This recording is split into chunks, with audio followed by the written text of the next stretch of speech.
siento muy complacida de presentarle a todos ustedes a Dari Javier, economista, para tratar temas con la realidad económica de República Dominicana. ¿Cómo estás, Dari? Hola Dania, tu invitación siempre para mí es una prioridad. Así lo Me siento. siento Gracias, siempre amigo. cómodo aquí hablando contigo y sobre todo que tú escoges los temas de interés Así es. nacional. Como buena periodista, ¿verdad? Claro, excelente, diría yo. Bien, pues lo que el país está esperando es que orientemos un poco lo que sería tu aspiración en materia económica frente a la presentación del presidente mañana en la Asamblea Nacional, donde va a rendir cuenta precisamente de lo que hizo el año pasado. ¿Qué espera Dari Javier en materia económica en este discurso? Mira, Dania y amigos televidentes, la rendición de cuenta, su nombre por sí lo dice, rendir cuenta. Pero resulta que en el caso nuestro, en el caso dominicano, la Constitución de la República es puntual.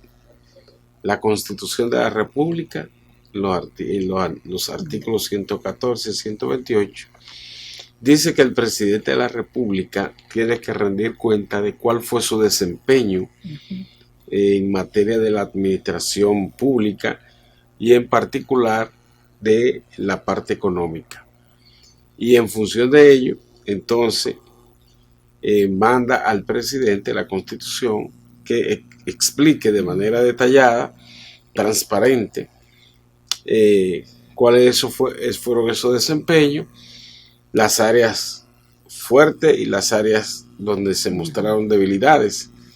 Así, hacerlo así es transparencia total. Pero la propia Constitución le dice al presidente que haga unas proyecciones hacia lo que resta del año, porque es del año anterior y proyectado al año en curso. Entonces, que es un año muy importante, sí, Dari, porque es un año preelectoral sí, y sí, todo claro. lo que se haga ahora se va a reflejar en las urnas. Exactamente. Entonces, lo que te quiero decir que es un mandato constitucional y como tal, si el presidente de la República, cualquiera que sea, en este caso el presidente Abinader,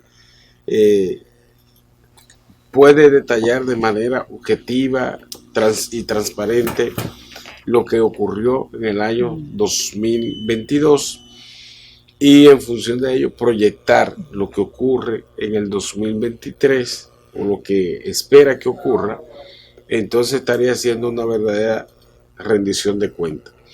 Fuera de ahí, cualquier desviación de introducir otros temas, básicamente de promesa, partido, cuestiones partidarias, política, electoral. O decisiones del presidente. O decisiones. Porque, Entonces, y si dice que se va a reelegir mañana. Bueno, eso es un derecho de él. Sí. Tiene ese derecho. Pero lo que te quiero decir es que si se salió de ese marco que manda la Constitución, entonces no es una rendición de cuentas. Puede ser otra cosa, menos rendición de cuentas. Pero siempre es un escenario que los presidentes utilizan para hacer informaciones de impacto. Sí, recuérdate que los presidentes gobiernan con la Constitución en la mano. Entonces, los presidentes están destinados a hacer lo que manda la Constitución. Por eso te dije, si se sale de ahí puede ser otra cosa, puede ser hasta una rendición de cuentos.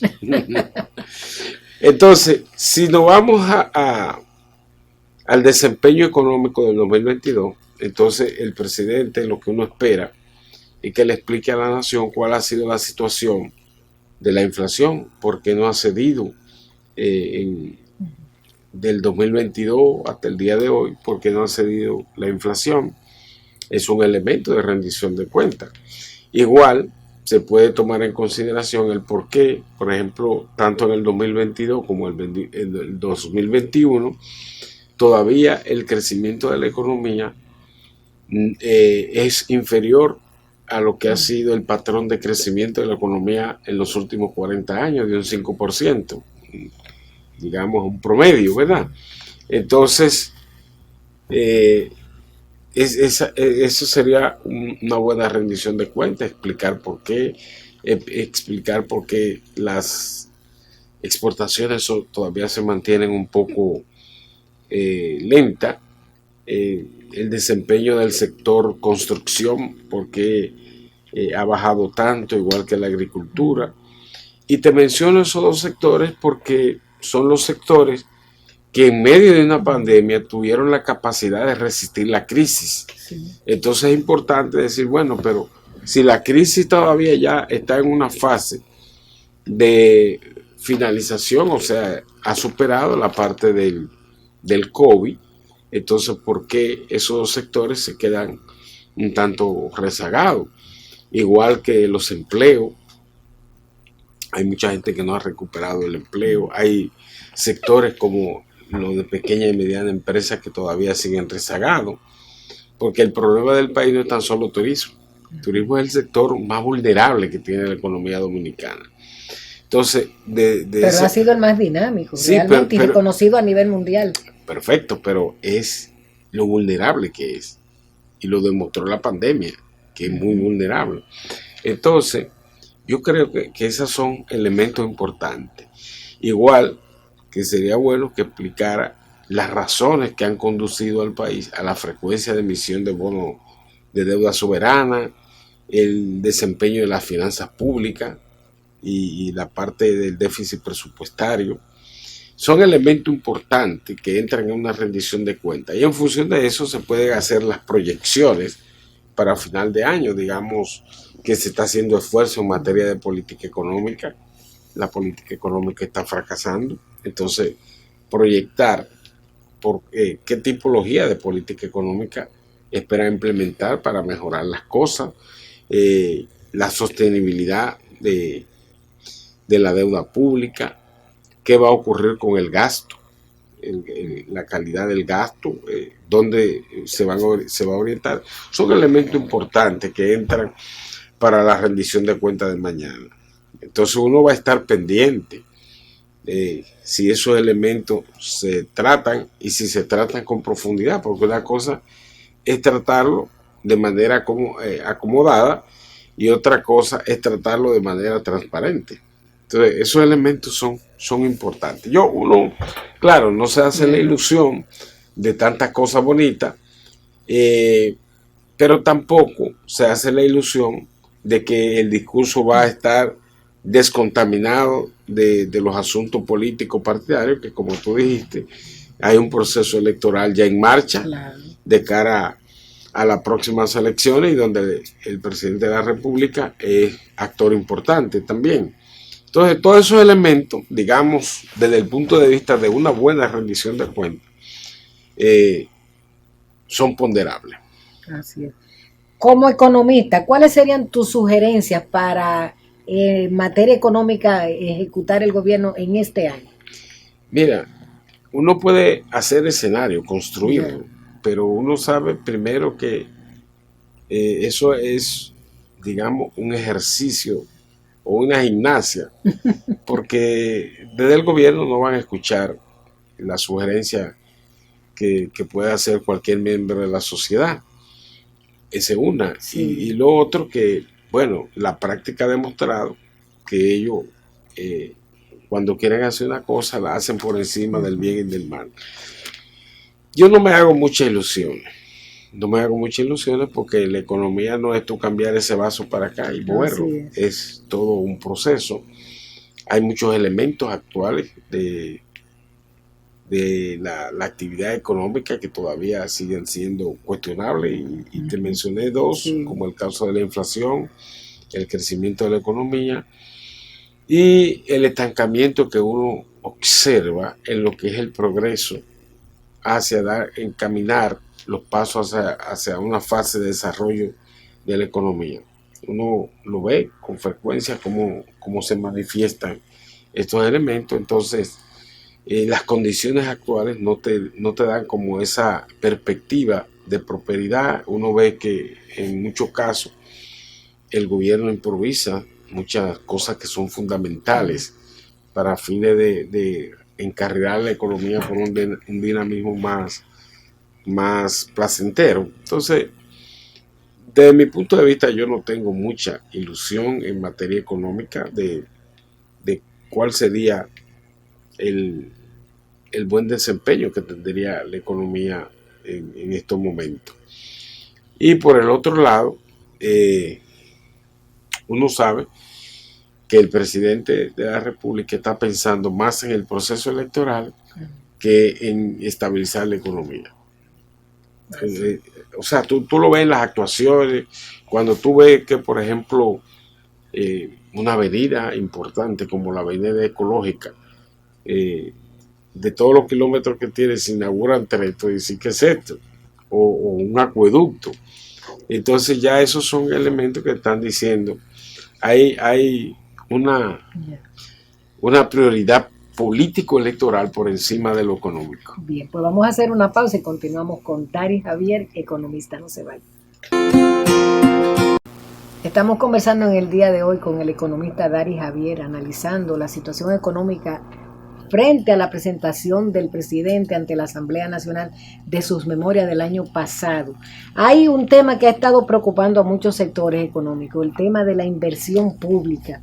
Se entiende que no ha sido tan masiva como se necesitaba. ¿Tú qué crees, Dari? No, es cierto. Y déjame decirte algo. Tú sabes que el sector público, el Estado, tiene siempre una intervención en la economía del país. Pues resulta que en la manera que el Estado, la forma que el Estado interviene en la economía, eso también motoriza al sector privado. ¿Por qué? Porque muchas de las actividades de las inversiones de obra pública que hace el gobierno tiene que demandar las materias primas e incluso hasta especializaciones que son del sector privado. Entonces uno ve la inversión pública un tanto rezagado, y ese rezago de la inversión pública se refleja en la economía dominicana en sentido general. Es igual que, por ejemplo, cuando uno ve que te hablan de alianza público-privada, cuando uno ve que el patrimonio público se tiene un interés por desprenderse de él, no se dan cuenta que el problema es que en la medida en que el Estado es débil, las instituciones son débiles, pero además el sector privado es el que mayor sufre, porque el sector privado necesita que las reglas del juego estén claras, necesita que el Estado intervenga a través de obras públicas, con inversiones públicas, intervenga en la economía, porque hay digamos, un dinamismo de doble vía. Entonces, si el Estado lo debilitan, si el Estado lo marginan en las actividades económicas, entonces en el mediano plazo y hasta en el corto plazo, el sector privado va a sufrir. Y uno lo que está mirando es eso. Lo que está mirando es que el Estado en los últimos tiempos no está haciendo las inversiones públicas suficientes, las obras de infraestructura que pueden promover el desarrollo económico y social de la nación. Y fue lo que te dijo ahorita, no se trata de un chiste, pero como en una avenida importante, en una circunvalación importante, tú vas a inaugurar un tramo, o le inaugura todo, no importa que se tome el tiempo, ¿verdad? Entonces, para ello, tiene que ser más agresivo, y uno no está mirando ese interés. Sin embargo, por ejemplo, el ministro de la Presidencia, Joel Santos, dijo la semana pasada que el gobierno tenía 250,000 millones de pesos en obras en proceso. ¿Conoces ese dato? Ah, bueno, ya tú lo dijiste, lo dijo el ministro, en proceso, no realizado. Entonces, el proceso no es una forma de cuantificar, que eso es lo otro que uno observa, que el gobierno es muy dado a hacer anuncios. Por ejemplo, si el gobierno está interviniendo una autopista, como por ejemplo de aquí a Montecristi que hay, ¿cuál es el sentido de tener una publicidad agresiva de lo que se está haciendo? Porque al final entonces tú vas a terminar gastando más que lo que cuesta la obra o igual. Entonces lo correcto es esperar que la obra termine y entonces presentarla como hecho, como resultado. Y eso es lo que uno no ve. Y eso es lo que la gente critica, de que muchos anuncios. Yo creo que debe dejarse debe desmontarse la publicidad de cosas que se están haciendo y esperar los resultados. Tú puedes anunciar que la va a hacer, eso está bien, pero el mismo proceso, eso no tiene sentido. Así. El gobierno también está haciendo, por ejemplo, la ampliación. ¿Tú te imaginas que un banco esté construyendo o expandiendo varias sucursales y tenga anuncio permanente de que está haciendo eso? Tú no lo has visto nunca. O las empresas cerveceras que se ponen muy activos en la temporada de béisbol, ellos presentan el resultado. Así. Y eso es lo que hay que ponderar. Concomitantemente con este tema de la inversión está el otro tema, el del endeudamiento, que aparentemente ha ido en demasía en el gobierno. ¿Cómo lo ves? Preocupa, Dania, porque recuérdate que a los 2 meses o a los 45 días de este gobierno instalarse, ya estaban haciendo la primera emisión de deuda soberana por 3.800 billones. Entonces, yo lo que estoy observando es que se ha convertido en un vicio la emisión de deuda soberana para financiar el presupuesto público y dentro del presupuesto público los gastos corrientes. Eso preocupa porque tú no te puedes endeudar para financiar gasto corriente. Tú no puedes sujetar el presupuesto público para financiarlo con emisión de deuda soberana, porque te va a crear problemas de manera sistemática. Si bien es cierto que la Constitución de la República establece la posibilidad de someter un presupuesto complementario, pero llama la atención que todos los años viene el presupuesto complementario. Yo creo que la idea del constituyente, al introducir esta figura en el artículo 233 de la Constitución, lo que procuraba era que si el gobierno en algún momento tenía una precariedad, tenía necesidad de recursos para finalizar el año, pudiese tener esta figura, esta herramienta para poder reordenar el presupuesto. Pero ya uno lo que está mirando es un vicio, que es distinto. ¿Y cuál sería la consecuencia a largo plazo de situaciones como esa? No, entonces tú tendrías una insostenibilidad del endeudamiento público. Porque año tras año, tú emitir bonos soberanos para financiar la deuda, el presupuesto público es riesgoso. Porque fíjate una cosa, lo estamos mirando hoy y pudiéramos hasta observarlo, criticarlo hoy. Pero lo que se va a dejar es una herencia. El próximo gobierno que se instale en el año 2024 va a tener que hacer lo mismo, porque no va a tener el espacio fiscal suficiente como para frenar la emisión de deuda. Ahora, en el 2025, ¿qué haremos como nación? Entonces, esos son las secuelas, los daños que se le puede hacer a la finanza pública. Sí. Y el vicio que se deja dentro de eso.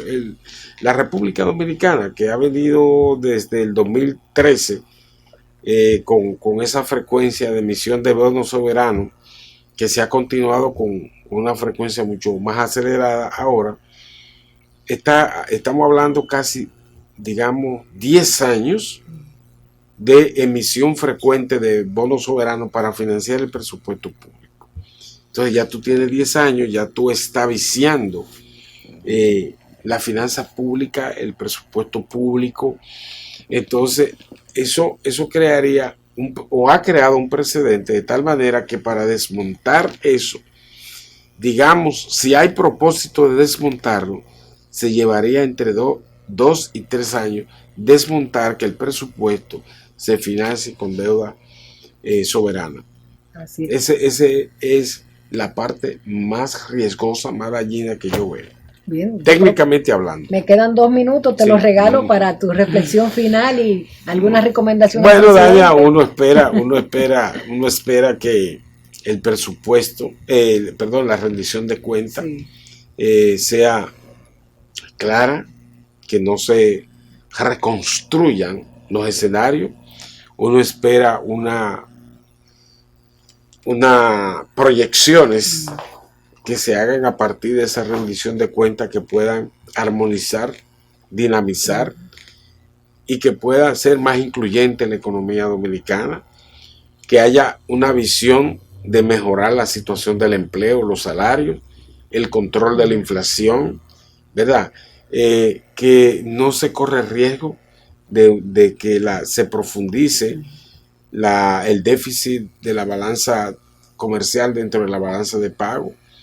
Entonces son varios elementos que uno no ve al gobierno interesado en trabajar en eso.